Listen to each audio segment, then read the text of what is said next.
Bismillahirrahmanirrahim. Alhamdulillahirabbil alamin. Allahumma shalli ala sayyidina Muhammadin wa ala alihi wa azwajihi wa dzurriyyatihi wa li abadi ajma'in. Ila hadratin Nabil Mustafa Muhammadin sallallahu alaihi wasallam wa ila jami'il anbiya'i wal mursalin wal awliya wasyuhada wassolihin wa jamil malaikatil muqarrabin wa ila hadratin Syekh Abdul Qadir Ajilani wa Syekh Abdul Hasan Asyadil wa Syekh Bahauddin Al-Aqsyabandi wa murabbi ruhina Kiai Kiai Ahmad Bahauddin Salim Al-Hafidh wa Kiai Zubair Dahlan wa Kiai Zaini Al-Hafidh wa Kiai Gus Luqman wa zawjatihi wa usulih wa furu'ihi wa talamidih annallahu ila darajati fil jannah wa yanfa'una barakatihim wa ulumihim. Syiril Fatihah. A'udzu billahi minasyaitonir rajim. Bismillahirrahmanirrahim. Alhamdulillahirabbil alamin arrahmanir rahim maliki yaumiddin. Iyyaka na'budu wa iyyaka nasta'in. Ihdinas shiratal mustaqim. Shiratal ladzina an'amta 'alaihim ghairil maghdubi 'alaihim waladdallin. Amin.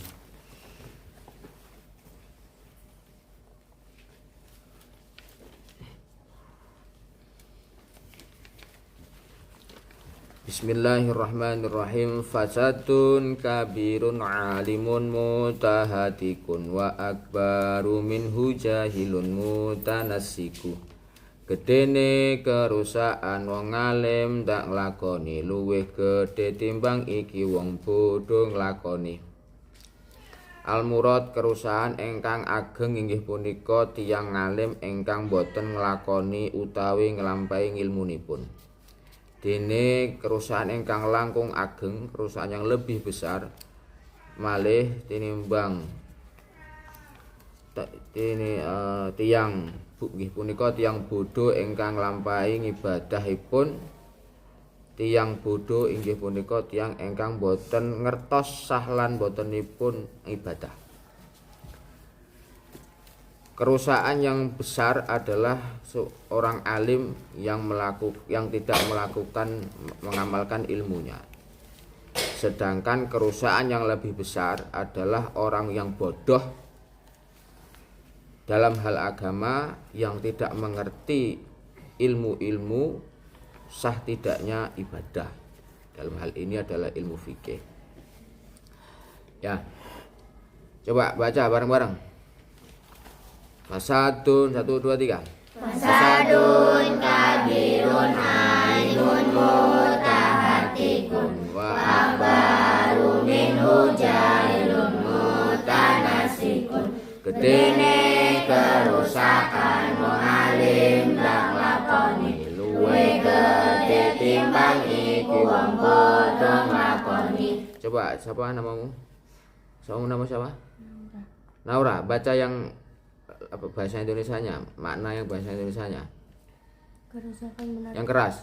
Kerusakan benar terjadi apabila orang alim tidak melakukan perkara yang dia tahu. Lebih besar lagi ketika orang bodoh yang melakukan perkara tersebut. Ya. Kemarin kita sudah membahas bahwa orang yang alim fa inna faqihan wahidan mutawarrian asyaddu ala syaitani min alfi abidin. Orang alim satu saja itu lebih ditakuti sama setan. Ya toh? Nah, tapi jangan bangga dulu. Mentang-mentang kowe wis ngalim, kita udah tahu ilmu ini itu, ya kan? Ya, udah belajar ini itu, tapi ketika ilmu yang kita cari, ilmu yang kita tuntut itu tidak kita amalkan. Paham? Nah, ketika ada orang yang berilmu tidak mengamalkan ilmunya, itu belum dikatakan orang alim. Jadi yang namanya orang alim itu harus mengamalkan ilmunya. Amila bi'ilmihi, mengamalkan ilmunya. Contoh, kamu tahu rukunnya sholat, ya sholatnya harus sesuai rukun. Rukunnya apa? Pertama, takbiratul ihram, niat, berdiri, baca Al-Fatihah, ya kan, ruku, tumakninah, ya kan, sujud, i'tidal, tumakninah, sujud, tumakninah, duduk di antara dua sujud, tumakninah, ya kan, tasyahud akhir, ya kan, sholawat Nabi, kemudian apa, salam yang pertama. Nah, itu adalah rukunnya sholat. Kenapa? Ketika kamu tahu ilmunya sholat, rukunnya udah belajar di sini sama bapak, sama Pak Yai Wahid, ya kan? Kok di masjid contohnya di hari Jumatan, yang kalian sudah ngaji loh, kalian sudah tahu ilmunya loh, bapak sudah ajarkan apanya, rukun-rukunnya di kitab fikih, sudah bapak ajarkan ilmunya di tuntunan sholatnya, ya kan, bapak sudah ajarkan di kitab Safinah, bapak sudah ajarkan kitab Fasolatan. Nah, ketika ilmu itu sudah kita dapat, kamu dapatkan, amalkanlah. Nah, ketika sudah mengamalkan ilmu yang ada, ketika contoh yang paling bapak bisa lihat ketika kamu sholat Jumat. Coba tengok santri di Rosatul Quran kalau sholat Jumat itu kayak apa? Apakah mengamalkan ilmunya saat sholat Jumat di masjid?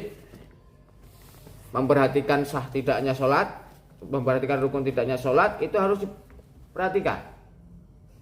Yang untuk laki-laki ya, paham nggak? Artinya apa? Jangan ikut-ikutan kawan yang belum ngaji. Kawan yang belum ngaji ya sholat Jumat belum salam udah melayu, udah teriak-teriak, rebutan panganan, malu-maluin, koyok wong kelaparan, koyok orang nggak pernah dikasih makan. Nah, kamu yang sudah berilmu, artinya apa? Sholat ya harus selesai sama bersama dengan imam. Imam salam ya salam. Ini belum salam imamnya udah mau kabur duluan, mau rebutan minum apa jajan orang sedekah dari Jumat itu. Nah, itu bukan santri namanya. Ya. Jadi ketika sholat praktekkan ilmu yang sudah ada, yang sudah dipelajari, praktekkan. Kenapa? Ketika kita sudah berilmu, kok kita tidak mengamalkan ilmunya, paham? Fasadun kabirun, maka dimasuk golongan kerusakan yang besar.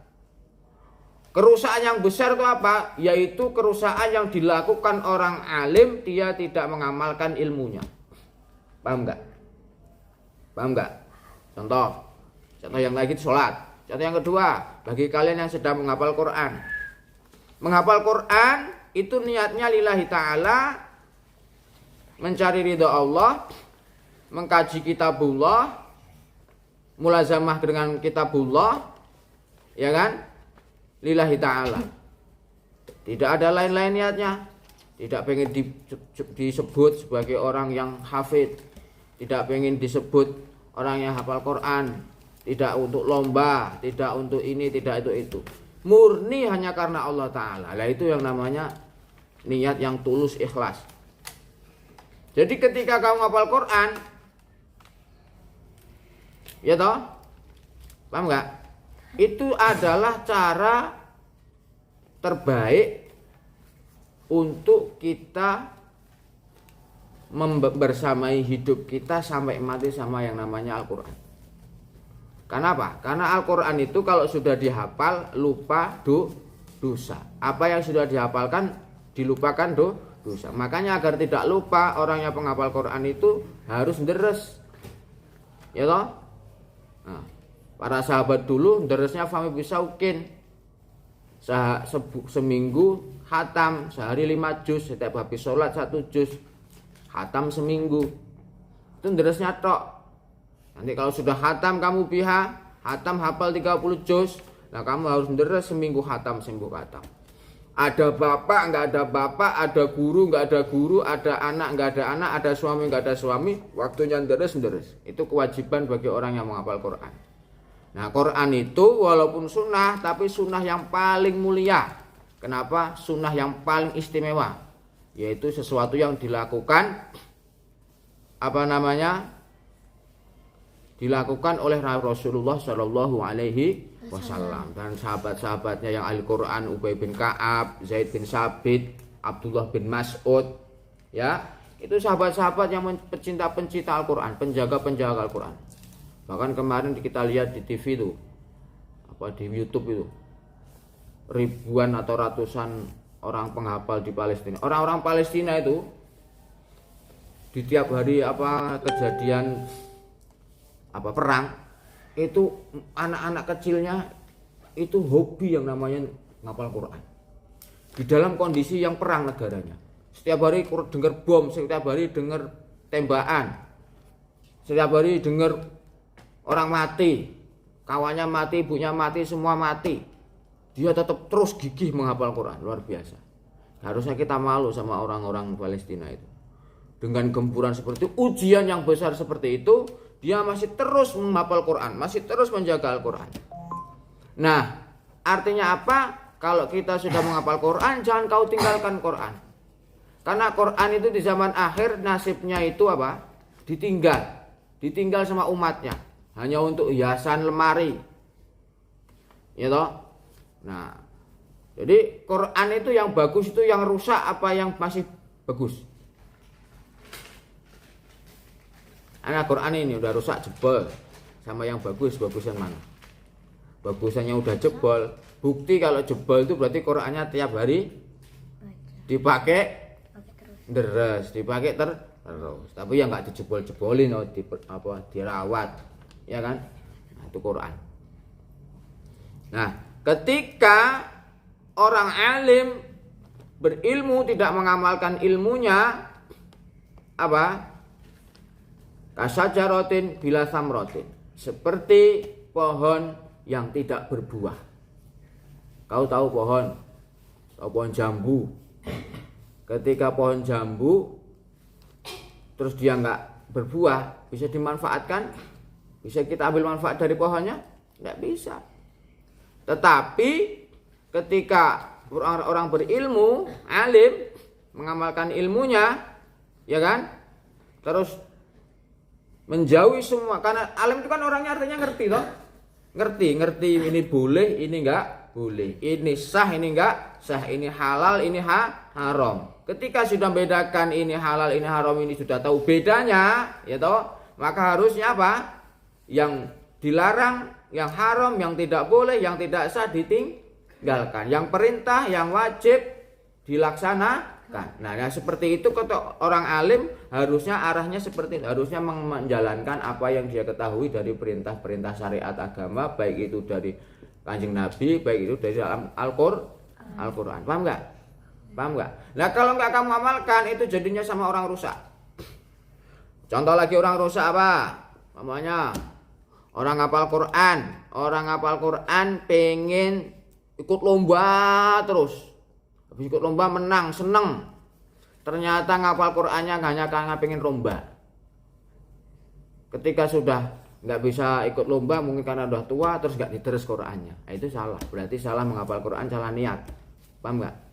Atau menghafal Qur'an karena pengen dipuji, wah kayak hafid. Nah, nggak bisa. Makanya Al-Quran bilang wala tashtaru bi ayatillahi tsamanan qalila, itu. Wala tashtaru bi ayatillahi. Juz berapa itu? Juz 1, ya toh? Ayat berapa? Dan artinya apa? Jangan kau coba berikan ayat-ayat Quran dengan sesuatu duniawi yang tidak ada gunanya. Paham enggak? Ngapal Quran demi untuk lomba, ngapal Quran demi dipuji. Jangan. Ngapal Quran itu lillahi ta'ala. Bahkan orang Palestina ngapalkan Quran itu toh nyawanya itu dipertaruhkan. Bisa saja lagi fokus ngapal Quran gini, ditembak dari samping, dibom rumahnya. Itu dia nggak karena pengen lomba, nggak karena apa-apa. Lah kok kita kok ngapal Quran kok ingin mendapatkan sesuatu dari dunia? Atau ngapal Quran pengen dapat beasiswa, itu biar masuk kuliah gratis. Itu berarti apa? Memanfaatkan Al-Quran. Jadi hidup dari Al-Quran, bukan kok menghidupi Al-Quran, tapi malah hidup dari Al-Quran. Artinya apa? Mendapat sesuatu dari Al-Quran. Quran itu mulia, Quran itu luar biasa. Kamu itu aja bisa dihidupin sama Quran. Nyatanya apa? Orang-orang yang bodoh terus jadi pinter ngaji, terus bisa ikut lomba dapat duit, bisa umroh dapat beasiswa, ya enggak? Quran itu orang istimewa. Hebat sekali Quran itu. Tapi jangan begitu. Kata guru Bapak Syekh Ahmad Wahyudin Salim, orang zaman dulu sahabat-sahabat menghafal Quran itu ya dia tetap ngapalin Quran, pagi berangkat ke mana? Ke hutan cari kayu bakar, nanti pulang sore jual kayu bakarnya. Kemudian pergi mencari air, nanti pulang untuk diminumkan kepada teman-teman yang santri penghafal Quran di Sufah itu. Artinya apa? Orang Al-Quran itu ya orang yang luar biasa. Jangan kamu perjualbelikan, kamu transaksikan, kamu tukar Al-Quran yang mulia ini dengan sesuatu yang duniawi yang fana. Ya. Nah, terus Al-Quran itu istimewa. Kenapa istimewa? Al-Quran itu istimewa. Apa saja yang disandarkan kepada Al-Quran pasti jadi mulia. Bapak ulangi. Apa saja yang disandarkan kepada Al-Quran pasti mulia. Contoh. Nabi siapa yang menerima Al-Quran? Nabi siapa? Nabi siapa yang menerima wahyu Al-Quran? Nabi Muhammad. Ya kan? Bapak tanya, Nabi Muhammad itu Nabi apa? Sayyidul awwalin wal akhirin. Nabi pemimpinnya para Nabi. Hebat kan? Karena apa? Karena dia punya Quran. Terus malaikat apa yang membawa Al-Quran? Jibril. Malaikat Jibril itu malaikat pimpinannya para malaikat. Mulia enggak? Mulia. Ya toh? Kertas ini, ya kan? Kalau cuma tulisan kamu biasa, itu dibuang enggak apa-apa. Tapi kalau kertas itu ada tulisan Al-Quran, harus dimuliakan. Kertas saja bisa mulia gara-gara ada tulisan Al-Quran. Apalagi Al-Quran ada di dalam hati kita. Apa enggak luar biasa? Makanya kata Rasulullah, siapa saja yang menghafal Quran dan hafal Qurannya sampai mati, dijaga sampai mati, tidak akan mampu dia dibakar oleh api neraka. Neraka tidak akan mau membakar orang yang di dalam hatinya ada Al-Quran. Wa qalbuhu wa al-Quran. Hatinya itu untuk wadah Al-Quran. Paham enggak? Paham enggak? Nah, jadi ngapal Quran itu yang ikhlas. Bukan karena kawannya, bukan karena mau ikut lomba, bukan karena ini itu. Lillahi ta'ala. Lillahi ta'ala ingin menjaga Al-Quran, ingin mencintai Al-Quran, sebagaimana Quran itu adalah mukjizatnya Allah. Udah gitu selesai.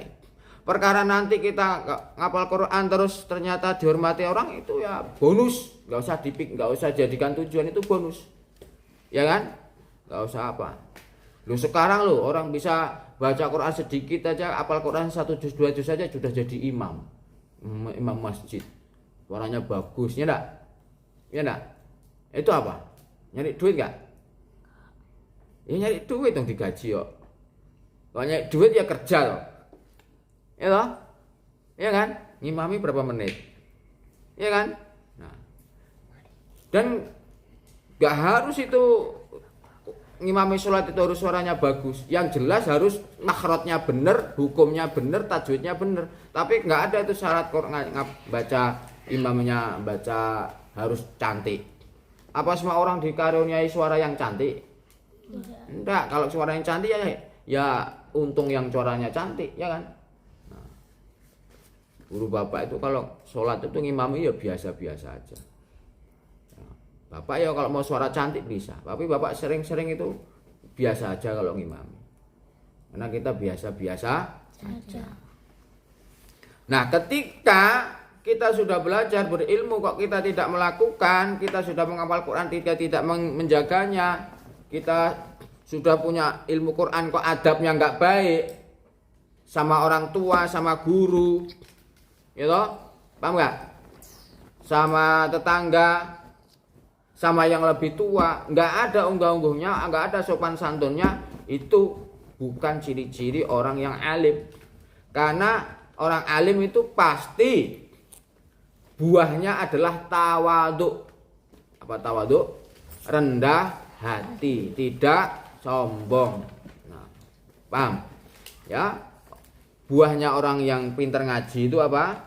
Rendah hati, tidak sombong. Nah, udah hafal Quran ya biasa, nggak usah pamer-pamer, iya kan? Nggak usah pamer-pamer ngapal ke Quran. Aku ngapal Quran loh, nah biasa aja. Nah gitu.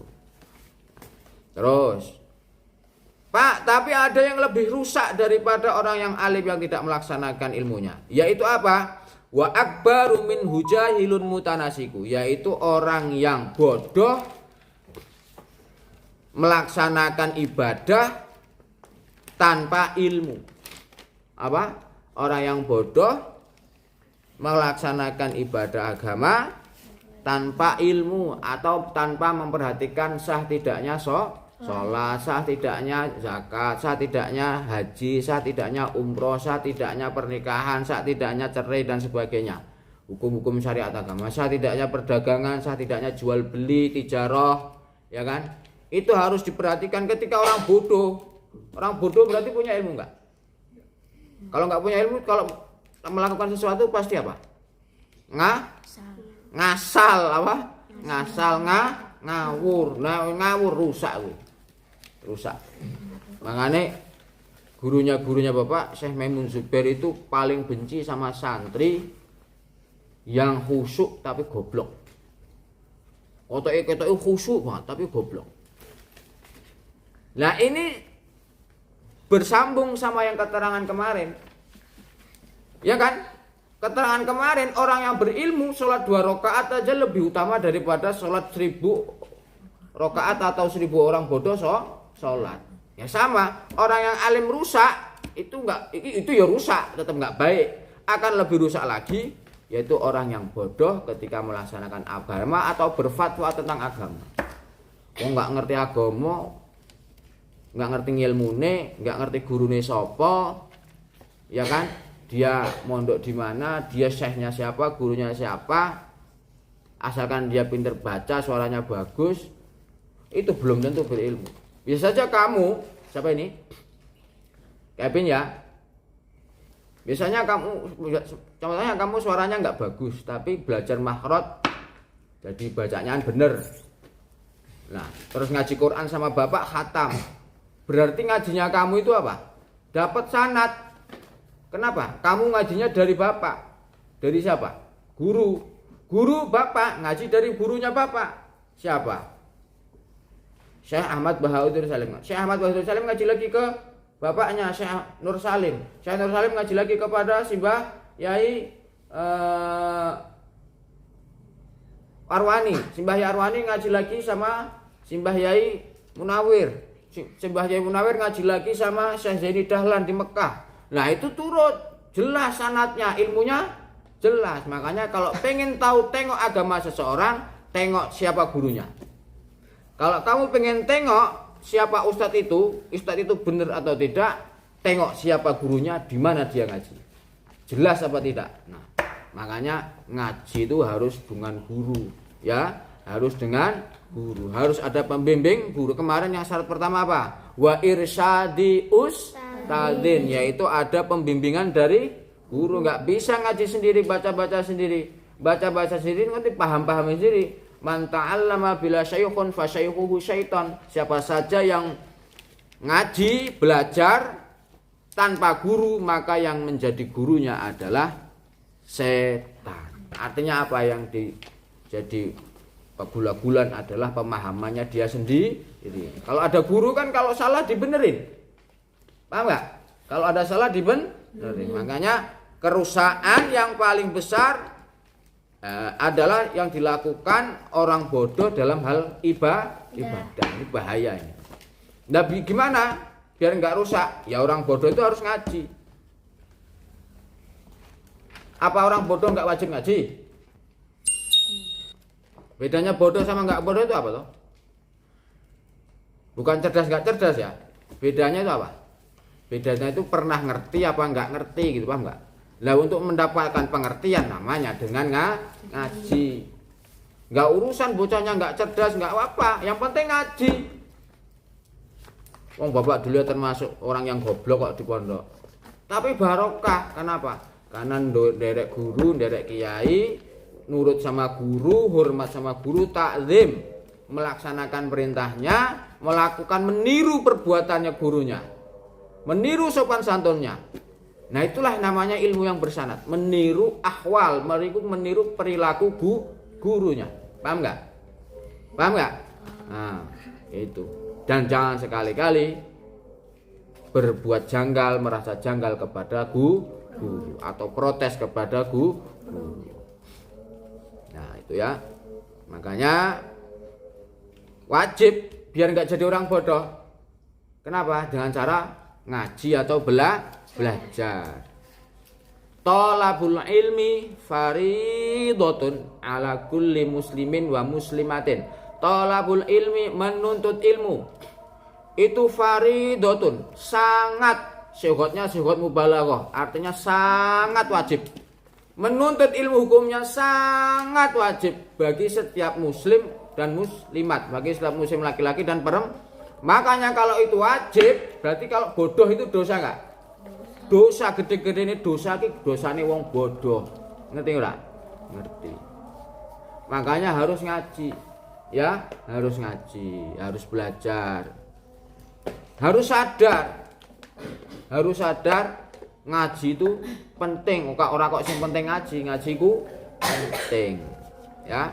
Jadi kesimpulannya, natijahnya apa? Fasadun kabirun alimun mutahatikun akbaru minhu jahilun mutanasiku. Gedene kerusakan wong alim ndak lakoni, luwih gede timbang iki wong bodoh lakoni. Kerusakan yang besar yaitu orang alim, orang tahu ilmu tidak melaksanakan ilmunya, tidak menjauhi dirinya dari perkara haram. Itu rusak. Jangan diikuti guru yang enggak alim, guru yang alim yang suka maksiat, jangan diikuti. Ada enggak? Ada. Adanya namanya ulama ulama jelek. Ada enggak? Ada. Pinter dia. Dia alim tapi ilmunya untuk cari duit. Ilmu agamanya untuk cari duit. Padahal tadi wala tastaru bi ayatillahi tamanan qalila. Paham enggak? Nah. Tapi ada kerusakannya lebih besar, yaitu kerusakan orang yang bodoh yang tidak mau ngaji dalam hal beribadah, apalagi berfatwa. Kalau mau tahu ya harus tanya sama yang ahli. Paham ya? Paham enggak? Coba baca bareng-bareng. Fasadun. Yang keras. Alimun mutahatikun akbaru minhu jahilun mutanasiku. Benene kerusakan alim dan lakoni, luwih gede timbang iku wong bodoh lakoni. Artinya apa itu? Kerusakan besar terjadi apabila orang alim tidak melakukan perkara yang dia tahu. Lebih besar lagi ketika orang bodoh yang melakukan perkara tersebut. Apabila Kerusakan besar terjadi apabila orang alim tidak melakukan perkara yang dia tahu. Lebih besar lagi ketika orang bodoh yang melakukan perkara tersebut. baca fasadun. Fasadun kabirun alimun mutahatikun wa akbaru minhu jahilun mutanasiku. Oke, pintar. Ini sudah jadi ilmu ya, praktekkan ya. Ya, kalau kamu sudah ngaji, praktekkan. Paling tidak dalam sholat, udah ngaji tahu hukumnya sholat, sholatnya jangan pecicilan. Beda orangnya sholat yang sudah ngaji sama nggak ngaji. Ini udah ngaji kok sholatnya masih berdumbrangan, masih pecicilan. Nah ini berarti wong dablek. Apa? Dablek. Paham? Paham? Dablek itu apa? Keras kepala, nggak mau dibilangin ya. Gak ada lagi bapak tengok santri di Darussatul Quran Jumatan di masjid rebutan makanan. Tunggu imamnya. Bahkan imamnya sudah salam, kamu duduk dulu. Ngapain? Wiridan. Apa? Wiridan. Ikut imamnya baca wiridan tuh. Baca kulhu 7 kali, Al-Falaq 7 kali, An-Nas 7 kali, Al-Fatihah 7 kali. Ikuti sampai siap. Paham? Loh itu kalau kamu baca 7 kali kulhu, 7 kali falak, 7 kali An-Nas, 7 kali Al-Fatihah, itu Pak, dosamu 1 minggu itu gugur. Nggak tahu toh kamu? Nah, makanya jangan kok langsung beradat, wabur ya. Ya. Nah, paham? Paham? Wallahu a'lam bishawab.